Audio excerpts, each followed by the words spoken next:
মাটির নিচের বাংকারে লুকিয়ে থেকেও রক্ষা পাচ্ছেন না ইসরায়েলিরা। হতাহতের খবর আসছে চারদিক থেকে। ইরানের পক্ষ থেকে ইসরায়েলের যুদ্ধ মন্ত্রণালয় সহ সামরিক স্থাপনাতেও আঘাত হানার কথা নিশ্চিত করা হয়েছে। এমনকি ইরানে হামলা চালাতে আসা ইসরায়েলের 2 মার্কিন F-35 যুদ্ধ বিমান ধ্বংসও করেছে ইরানি বাহিনী। আটক করা হয়েছে যুদ্ধ বিমানে থাকা ইসরায়েলি নারী পাইলটকে। ইরানের হামলায় ধ্বংসযজ্ঞের ছবি বা খবরাখবর প্রকাশে কঠোর নিষেধাজ্ঞা জারি করেছে ইসরায়েল। পশ্চিমা গণমাধ্যমগুলোর ভিডিওতেই তেল আবিবে আছড়ে পড়া মিসাইলের দৃশ্য দেখা গেছে। এছাড়াও জেরুজালেম, হাইফা, এইলাতের মতো শহরগুলোতেও ব্যাপক ক্ষয়ক্ষতির কথা জানাচ্ছে গণমাধ্যমগুলো।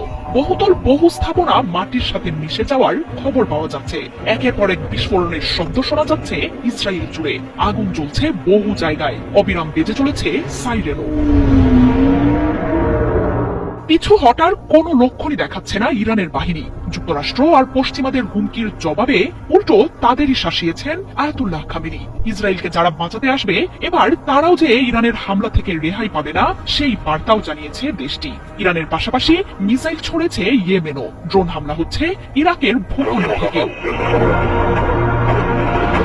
শুক্রবার ইরান জুড়ে মিসাইল, যুদ্ধ বিমান আর ড্রোন দিয়ে ব্যাপক হামলা শুরু করে বেনিয়ামিন নেতানিয়াহুর বাহিনী। হত্যা করা হয় ইরানের বেশ কয়েকজন সামরিক নেতাকেও। এই হত্যা ইরানের আক্রমণকে বিলম্বিত করতে পারে বলে জানিয়েছেন বিশ্লেষকরা। তবে অবিশ্বাস্য গতিতে নিজেদের সামলে নেয় আয়াতুল্লাহ খামেনির বাহিনী। হামলার মাধ্যমে ইসরায়েল যুদ্ধ ঘোষণা করেছে, এমনটাই জানিয়েছেন ইরানের এই সর্বোচ্চ নেতা। আর ইরানে হামলার মতো বোকামির শাস্তি যে ইসরায়েলকে বহু গুণে ফিরিয়ে দেয়া হবে সেই ঘোষণাও দেন তিনি।